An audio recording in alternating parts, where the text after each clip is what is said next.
I remember a big kind of pivotal moment for me was the first application I saw, and just hearing about this person's life and why they needed a dog and why they wanted a dog, because I don't think I fully understood what this was all about until I got that piece.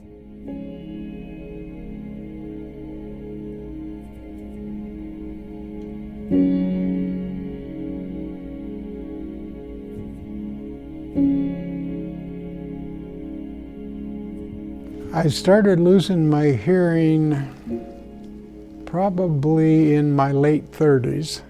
It's disconcerting when you have a loved one that's lost their hearing, but it's also frustrating as a person that's with them, or a caretaker, if you will, because there's so many misunderstandings because they're not heard. There's so much frustration because they're not heard. I'm only hearing correctly what the person's saying about 40% of the time. You feel uncertain whether you're really understanding them correctly. You know, it's like, what's your favorite thing for breakfast? Actually, I like blue is my favorite color. It's not quite that bad, but it can be very pronounced like that.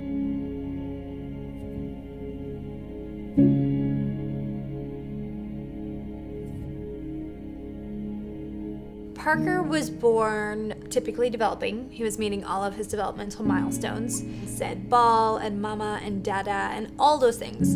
And then at 15 months old, he went to the doctors and ran a fever of 104.5 that night. From that day on, he lost all social skills, all language. And all of a sudden, I had this little baby who screamed all the time. We went through so many medical tests because we thought, he has to be in pain. Something is wrong with my baby. I was terrified. I didn't know what was happening to him. And very quickly, Parker received both a medical and an educational diagnosis of autism. He has what's called regressive autism. So there's people who are born experiencing autism, and then there are people who develop autism later. And it was by far the hardest time of my life.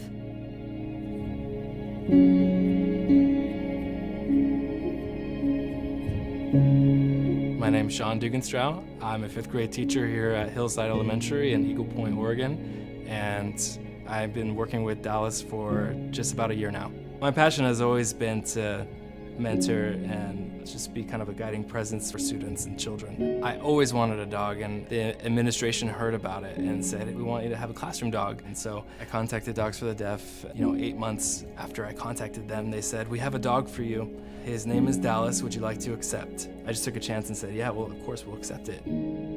Living with hearing loss is hard, and it is so far-reaching. It's not the mechanics of the nerves are damaged or the inner ear has this complication. I don't feel as close to my family because I can't participate in group conversations anymore. Or, I no longer see my friends because they got tired of having to repeat everything for me. I ended up being quieter, yes.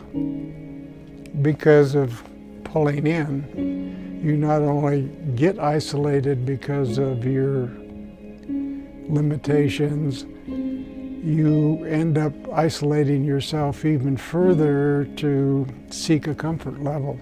And that's just one layer, and it's such a sort of limiting closing of a person's life because so much is cut off. There's been a number of times that she's tried to call me, contact me, whatever, and not being able to respond to your wife when she needs or wants something is a very uncomfortable situation. By that time, the frustration level was so high with me and not being able to be heard that I told Vince, I said, there's got to be something out there, something that can help us.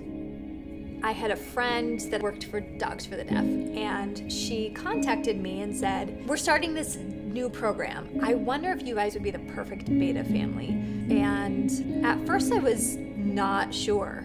Having a service dog is a commitment to a whole nother experience, but I knew from past experiences that Parker responded really well to dogs. I said, sure, we'll try it. If it works out for them and it works out for us, then maybe it's meant to be. at one point. They said, "This is Ian," and did this introduction. I burst into tears when I first met him. A day in the life of Dallas it's different every day because the students have different needs. He realizes that when he puts the vest on, he's at work and he has different expectations. At home, he likes to be more playful, whereas in the classroom, he's kind of expected to be more calm and therapeutic for all the students around him. He's the one teacher assistant that gives that unconditional love no matter what. Is when they come in the door, Dallas is ready to give on that love, and it doesn't matter if he's meeting a struggling student or an achieving student. Dallas will come and meet them where they're at.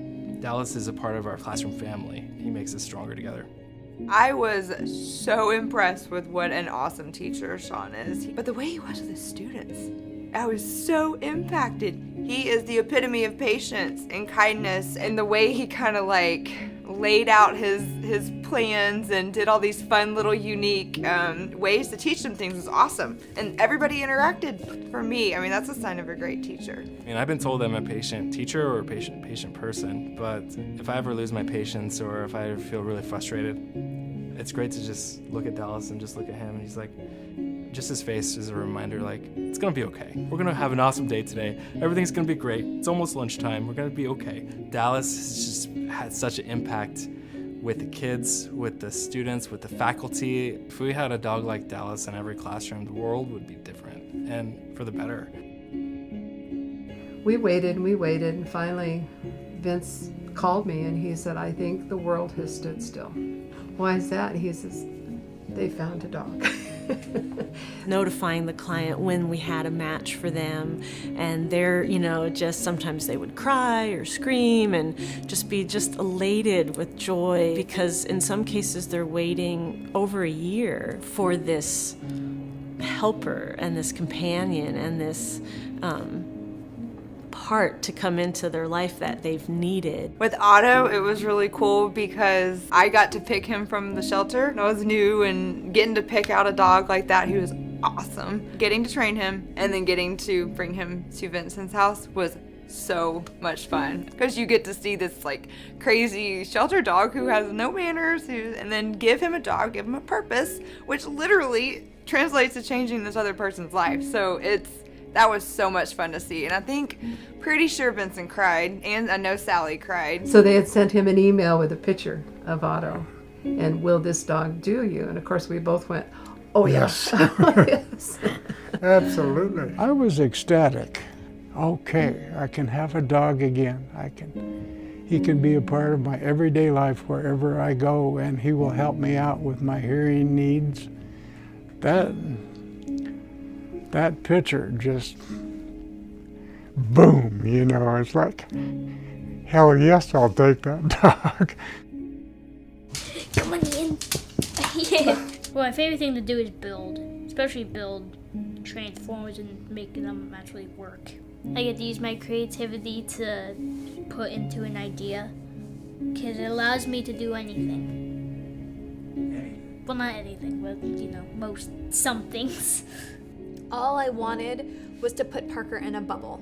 Self-contained classrooms and special buses. And I really didn't see a future for Parker outside of living with his dad and I forever. And then people with autism came into my life, and parents of older kids came into my life and gave me a vision for something that could be different for Parker. Hearing his stories, through Emily's eyes, she is so supportive. I have high expectations for this little boy. We tell him and remind him all the time, you can do anything. You've got this. We don't let anything in life define us and tell us what we can or cannot do. She teaching him to reach for the moon, reach for the stars, making him feel as good as he can. And then with Ian coming in there and totally just transforming his life was so awesome. Mom told you had autism, and what does that mean? It means I have a hard time doing stuff that I don't like. I get stressed out really easily. And that I'm different. And he helps me. He's been a friend, he's been a partner, he's been a companion, he's been a door opener for social situations. If you have a cute dog, people are going to talk to you more than they would otherwise. You can't help but smile and feel good. And then it makes you emotional. There's been times where I go home, like, first night of placement, and I'll cry because, you see, oh my God, I'm gonna cry. It's so touching and so incredible. And for the dog to have that, like, I'm home, like I'm not in a shelter. Here it goes again. I'm not in a shelter, I'm not in the kennel.